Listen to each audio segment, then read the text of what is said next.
Y esta mañana me gustaría haceros una pregunta para comentar.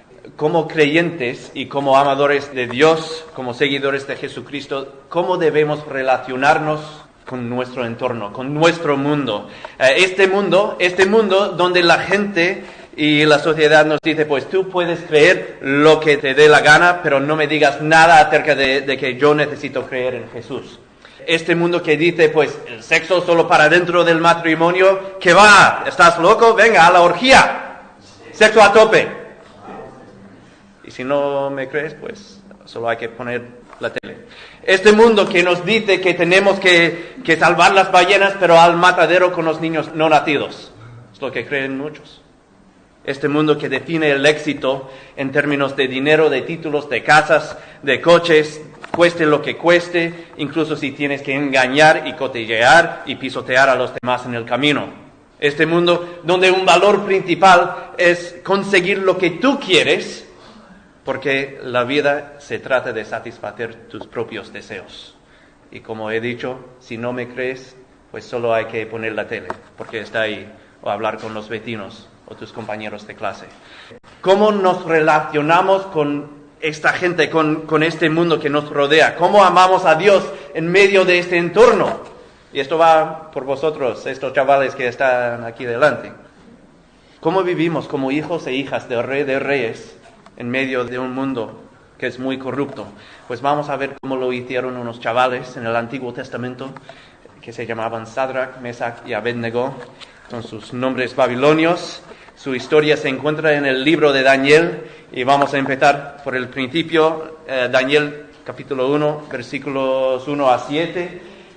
Y para entender el contexto en que vivían, tenemos que comentar ahí. Así que os invito a acompañarme a Daniel capítulo 1, donde leemos lo siguiente. Y hay un montón de nombres raros aquí. Durante el tercer año del reinado de Joaquín, rey de Judá, el rey Nabucodonosor de Babilonia llegó a Jerusalén y rodeó con su ejército la ciudad. Y el Señor dejó que Nabucodonosor capturase a Joaquín y que cayera también en su poder gran parte de los utensilios del templo de Dios. Nabucodonosor se llevó los prisioneros a Babilonia y puso los utensilios sagrados en el tesoro del templo de sus dioses. Además ordenó a Aspenaz, que no es Espinete, jefe del servicio de palacio, que de entre los israelitas de familia real y de familias distinguidas trajera jóvenes bien parecidos, sin ningún defecto físico, cultos e inteligentes, entendidos en todos los campos del saber y aptos para servir en el palacio real. A ellos se les enseñaría el lenguaje y la literatura de los caldeos. Nabucodonosor ordenó también que a esos jóvenes se les diera todos los días de los mismos alimentos y vinos que a él le servían, y que los educaron durante 3 años, al cabo de los cuales quedarían a su servicio. Entre aquellos jóvenes estaban Daniel, Ananías, Misael y Azarías de la tribu de Judá, a quienes el jefe del servicio de palacio les cambió el nombre. A Daniel lo llamó Beltasar, a Ananías Sadrach, a Misael Mesach y a Azarías Abednego.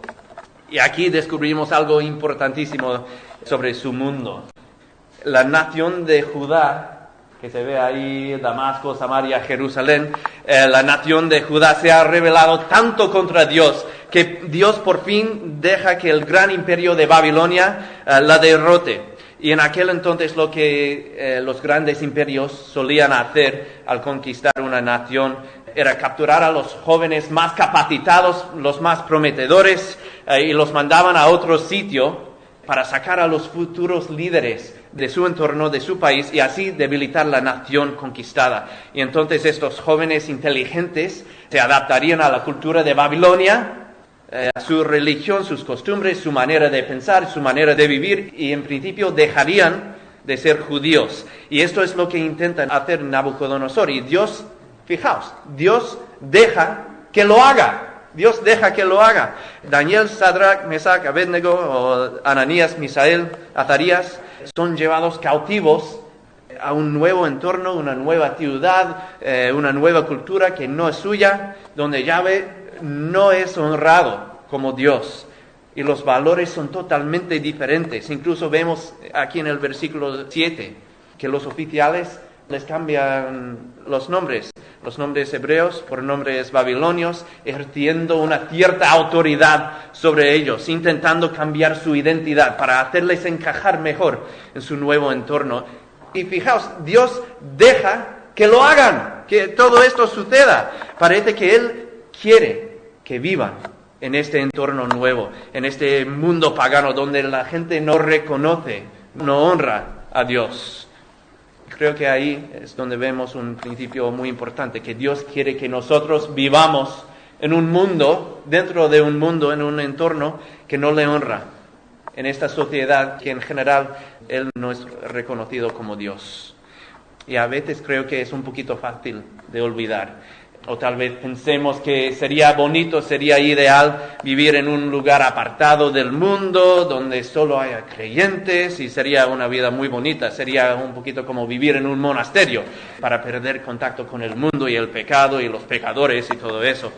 Y yo estudié en un lugar, en un seminario en el estado de Pensilvania, en Estados Unidos, y en esa zona hay un montón de gente Amish, y no sé si habéis visto documentales o películas acerca de ellos, pero hace unos 2 o 3 siglos, estos cristianos inmigraron desde Suiza y Alemania hasta Pensilvania, buscando la paz y la libertad religiosa, y formaron sus propias comunidades, cerradas al resto del mundo, que todavía existen ahí, puedes ir a verlos. Y ahí no se permite disfrutar del avance de la tecnología, o sea, no pueden conducir coches, ni tractores con motores, no tienen ni tele ni teléfonos en sus casas. Una manera de pensar así. Tienen sus propias costumbres que han conservado desde hace siglos, e incluso en sus cultos y en sus familias todavía utilizan una forma muy antigua del alemán en vez del inglés, que es el idioma principal del país. Y puede parecer una vida un poquito bonita, pero creo que su idea fundamental está mal, está equivocada. Que realmente lo que Dios quiere es que nos escapemos del mundo, que nos separemos del mundo físicamente y que formemos nuestras propias comunidades tan cerradas que ni el mundo, ni el pecado, ni la contaminación pueda penetrar. Y hay un problema fundamental ahí, que el pecado lo llevamos por dentro, ¿no? Pero bueno, y no te creas que solo tengamos que ser tan extremos como los Amish, y va por ahí en carros y cosas de esas para intentar escaparnos del mundo. Nos podemos quedar en nuestros círculos pequeños de cristianos, solo participar en actividades de la iglesia, quedarnos ahí en nuestro grupo de jóvenes, nuestro círculo de amigos, nuestra iglesia, y así enterrarnos del mundo. Y no es que esos grupos no deban ser una fuente de vida para nosotros, pero Dios quiere que vivamos en el mundo, con sus valores, con su vida, con su luz, con su amor, siguiendo el ejemplo de Jesús y también de estos chavales judíos que fueron llevados cautivos a Babilonia. Vivían como hombres de Dios en medio de un entorno que no honraba a Dios. Ahí es donde el Señor quiere que vivamos. Bien. Pues vamos a retomar su historia aquí en el versículo 8. Y viven en el mundo, y ahora vamos a ver lo que hacen ahora. Pero Daniel se propuso no contaminarse con la comida y el vino del rey. Pidió pues al jefe del servicio de palacio que no le obligara a contaminarse con tales alimentos. Por obra de Dios, el jefe del servicio de palacio miró con buenos ojos a Daniel, pero le dijo: tengo miedo de mi señor el rey. Él me ha dicho lo que vosotros debéis comer y beber, y si os ve con peor aspecto que los otros jóvenes, seréis la causa de que el rey me condene a muerte. Daniel habló entonces con el mayo, a quien el jefe del servicio de palacio había encargado el cuidado de Daniel, Ananías, Misael y Azarías, y le dijo: te ruego que hagas una prueba con estos tus servidores. Ordena que durante 10 días nos den de comer solamente legumbres y de beber solamente agua. Pasado ese tiempo, compara nuestro aspecto con el de los jóvenes alimentados con la misma comida que se le sirve al rey, y haz entonces con nosotros según lo que veas. El mayordomo estuvo de acuerdo, y durante 10 días hizo la prueba con ellos. Pasados los 10 días, su aspecto era más sano y más fuerte que el de todos los jóvenes que comían de la comida del rey. Así pues, el mayordomo se llevaba la comida y el vino que ellos tenían que comer y beber, y les servía legumbres. Vemos aquí que estos chicos reciben comida del rey, la misma comida del rey, y Daniel propone que no se contaminen con estos alimentos. Y no sabemos exactamente por qué, pero probablemente tiene que ver con las prohibiciones judías contra la comida inmunda, el cerdo, carne con sangre, morcilla. Bueno, no sé cómo eso encaja ahí, o si tenían morcilla en aquel entonces. Varios otros alimentos. Y para los judíos, los que querían realmente vivir sometidos al Señor y su ley, esto formaba una parte de su identidad, de quiénes eran. Eliminarlo significaría desobedecer a Dios y borrar un aspecto importantísimo de su identidad como el pueblo escogido por Dios. Y por tanto deciden no contaminarse con la comida del rey, lo cual presenta un riesgo tanto para ellos como para el jefe de servicio del palacio. Y el rey les podría cortar la cabeza. Y por cierto, no vivimos bajo estas mismas normas, estas leyes alimentarias de los judíos. No significa que nosotros tengamos que hacer exactamente lo mismo con las mismas normas alimentarias. El principio que vemos aquí es que estos chicos, estos chavales se mantienen puros en medio de una cultura que les quiere quebrantar, que quiere hacer que se conformen a las normas que no honran a Dios. Y esta decisión de mantenerse puros hace que sean diferentes, que llamen la atención, y todo esto conlleva un riesgo. Y yo recuerdo que hace unos años, mi último año del instituto, yo era jugador de béisbol, pero yo estaba ahí con mi equipo de béisbol del instituto, y antes de un partido estábamos calentándonos, estirándonos y haciendo todo eso. Y ya os podéis imaginar los temas que surgen entre un grupo de chavales de 17, 18 años, guarrerías. Y inmediatamente 3 de mis amigos se ponen a hablar de sus aventuras sexuales con sus novias, sus logros con ellas. Y al darse cuenta de que yo estaba ahí, se giran hacia mí y me dicen: pues José, preferimos que te vayas a otro sitio porque nos hace sentir incómodos cuando hablamos de estos temas. Y no es que yo fuera perfecto, ni mucho menos, ni la definición de lo que es la pureza. Pero no era secreto y que ya me había comprometido al Señor, que yo sentía el llamado del Señor para servirle en el ministerio y que no me acostaba con mi novia.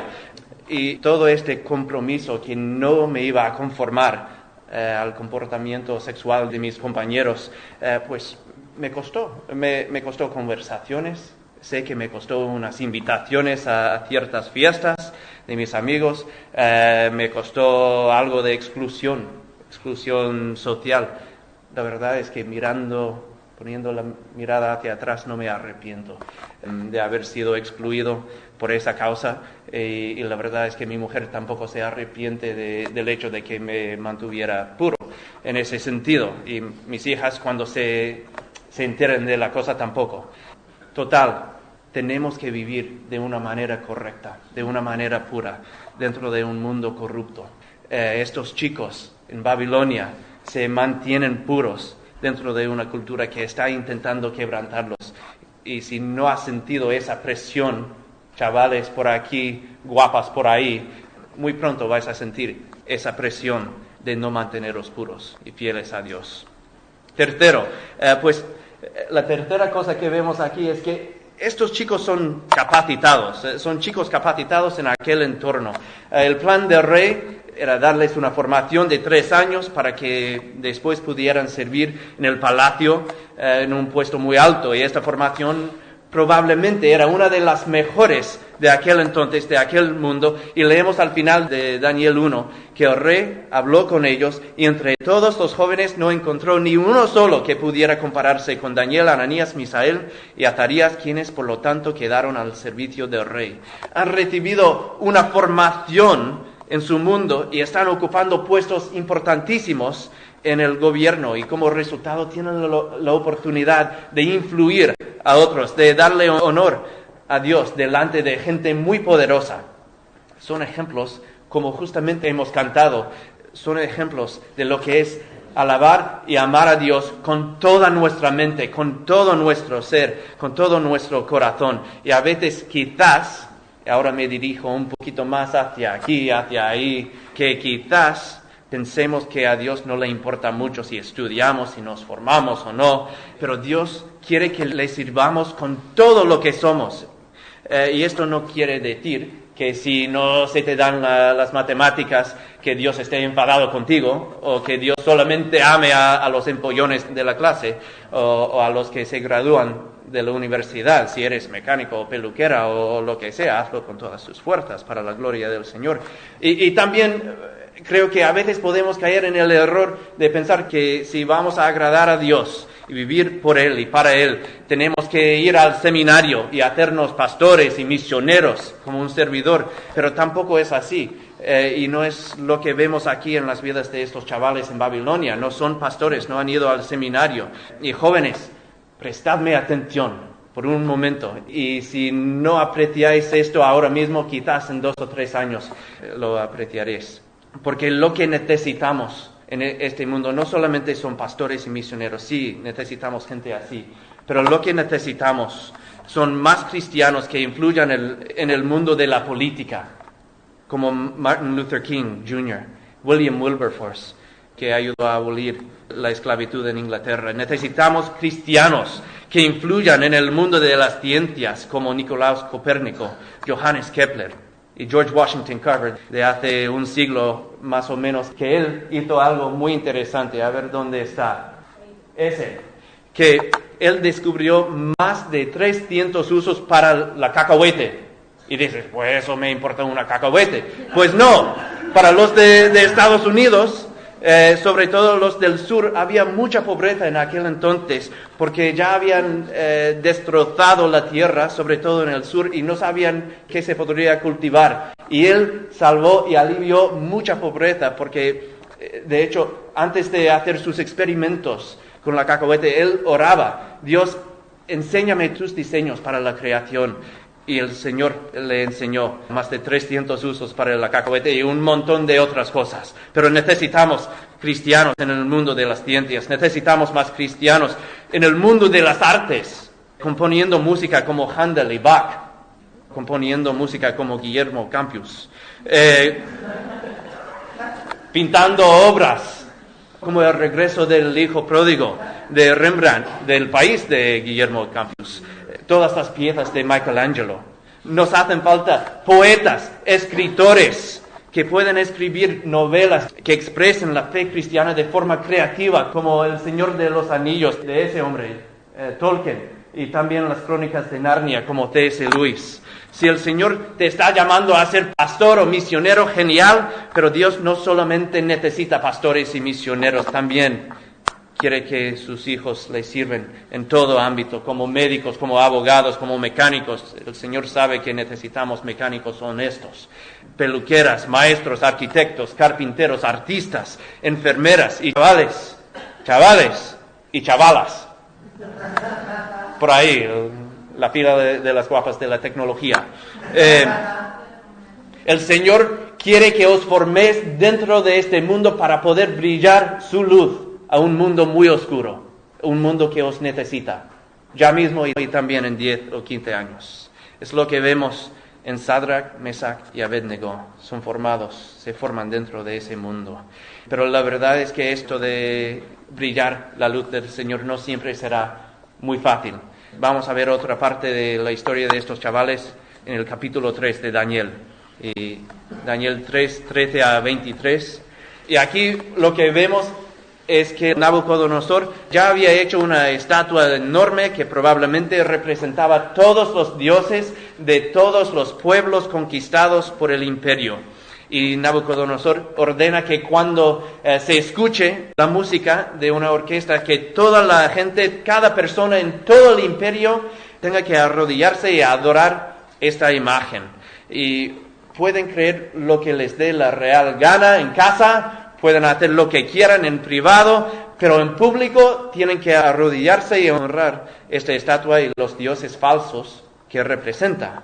Y para los judíos esto presentaba un problema, y para nosotros también. Sabían que no podrían adorar a otro Dios que Yahvé, porque ya sabían que así es como se habían metido en problemas. Y no sé si esta situación os suena, pero es la situación actual de nuestro mundo, que tú puedes creer lo que quieras en casa, en tu vida privada, pero que no digas nada, que no me vengas a mí hablándome del Dios Todopoderoso y creencias universales. Pues no.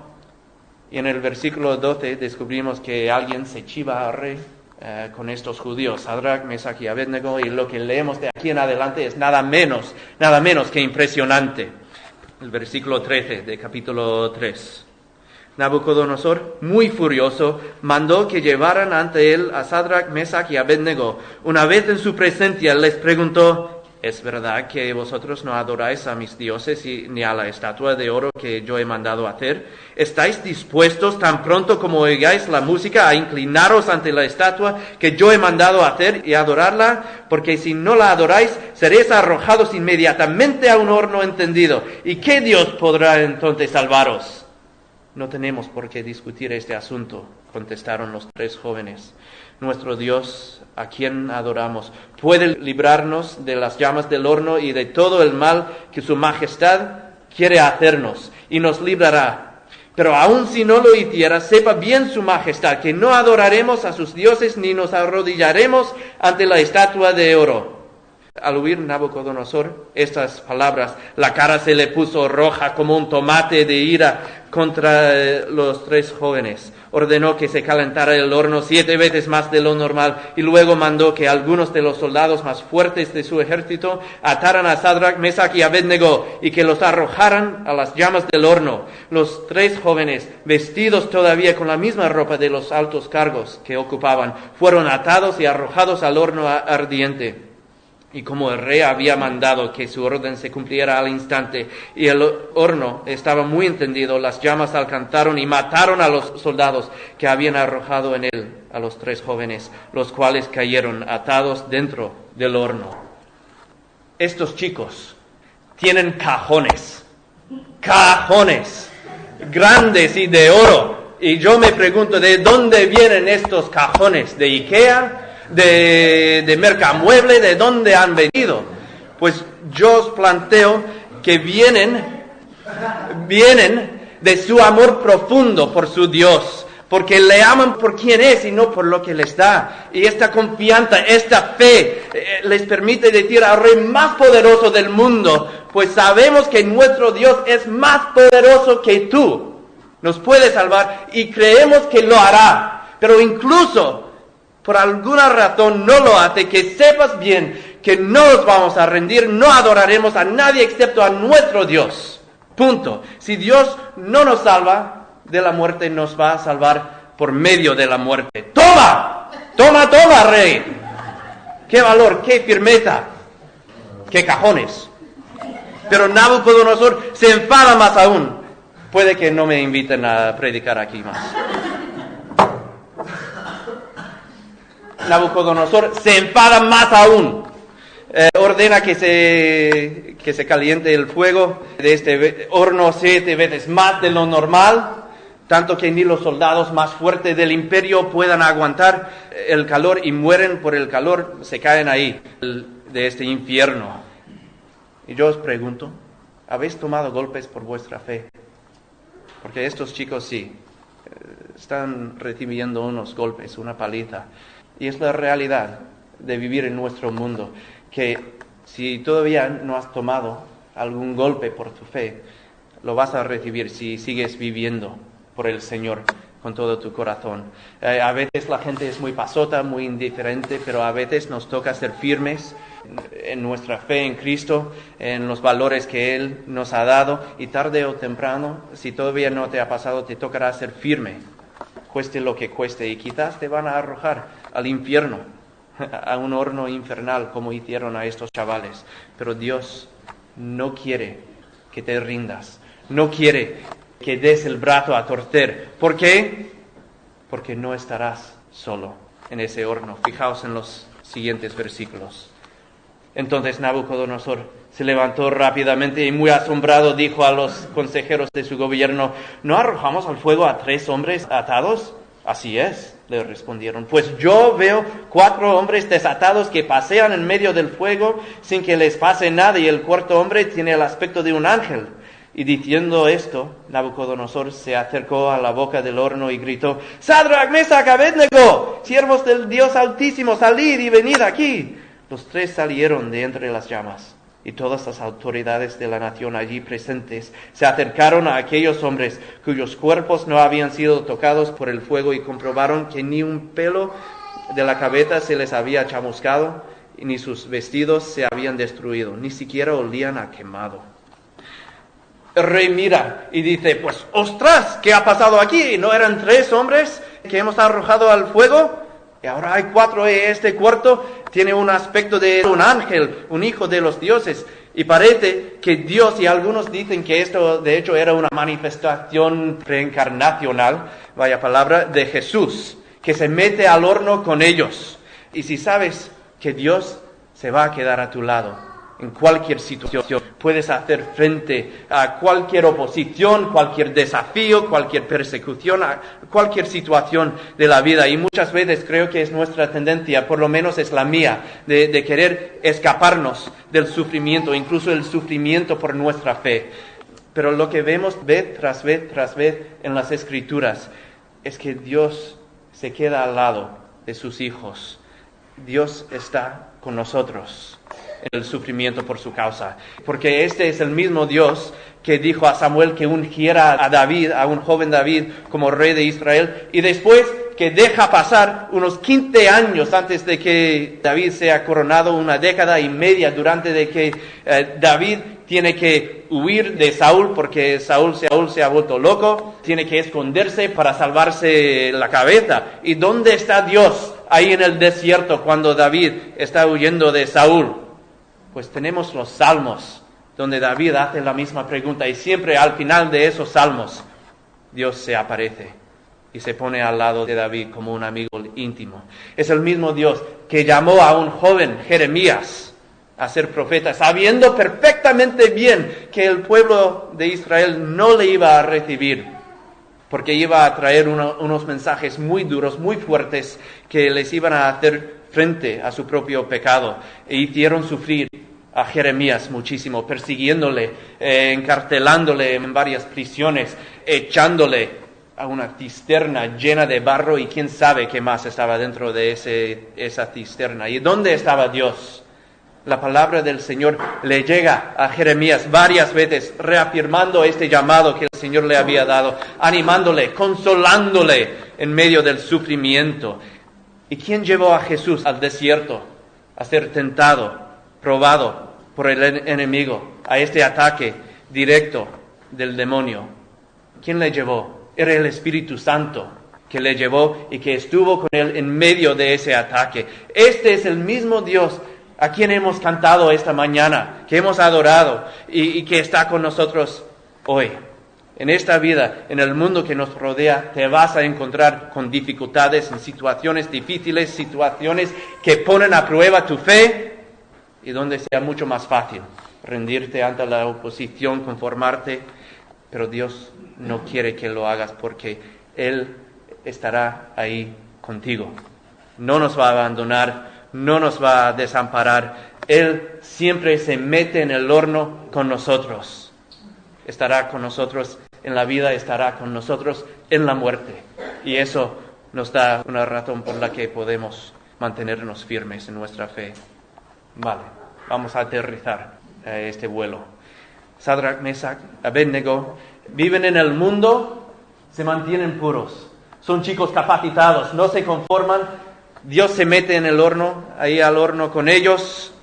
Y ahora vamos a terminar su historia. Los últimos versículos de este capítulo. Versículo 28. En aquel momento Nabucodonosor exclamó: alabado sea el Dios de Sadrach, Mesach y Abednego, que envió a su ángel para salvar a sus fieles siervos que no cumplieron la orden del rey, prefiriendo morir antes de arrodillarse y adorar a otro Dios que no fuera su Dios. Ahora pues yo ordeno que se descuartice a cualquiera que hable mal del Dios de estos jóvenes y que su casa se reduzca a un montón de escombros, sea cual sea su pueblo, nación o lengua, pues no hay otro Dios que pueda salvar así. Luego el rey elevó a estos 3 jóvenes a cargos aún más importantes en la provincia de Babilonia.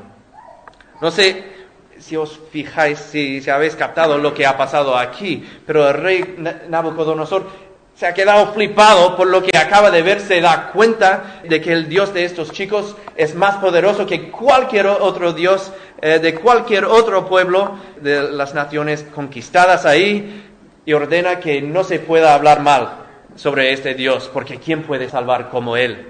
Y al final les da a los 3 un ascenso a puestos más importantes aún. Y fijaos en lo que ha pasado aquí.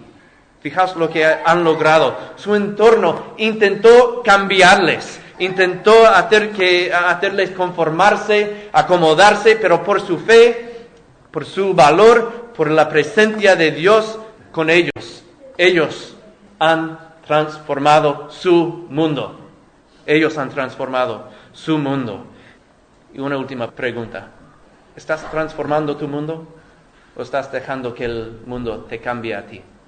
¿Cómo estás transformando tu mundo, tu entorno, tu barrio, tu bloque, tu clase, tu círculo de amigos, tu pueblo?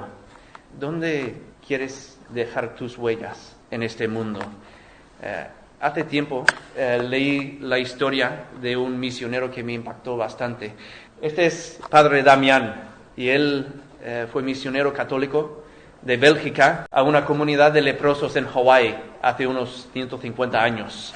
Su hermano mayor había sentido el llamado del Señor a servir como misionero ahí, pero al enfermarse no podía, así que Damián sentía que el Señor le estaba llamando a él a cumplir este llamado.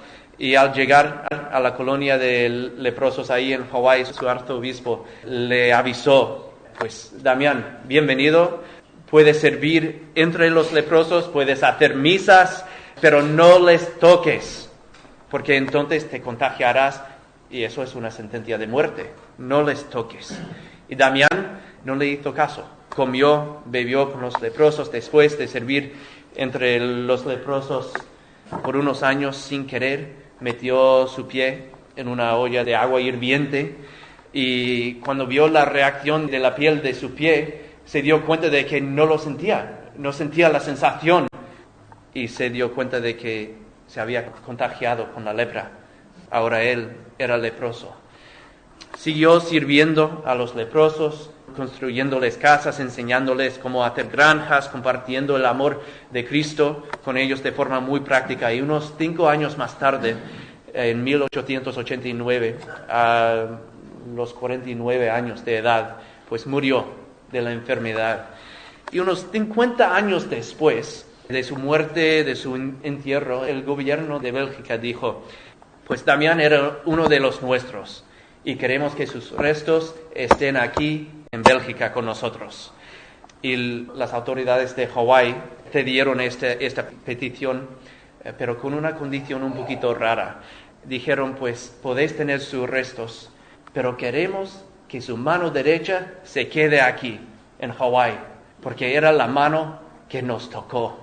Era la mano que nos tocó. Y yo os pregunto, ¿dónde vais a dejar vuestras huellas? En vuestro mundo, en vuestro entorno. Porque Dios transformó el entorno, el mundo de 3 chavales judíos a través de su amor por Él y su confianza en Él. Dios transformó las vidas de cientos de leprosos a través del amor de un joven belga. ¿Cómo quiere Dios transformar tu mundo a través de ti?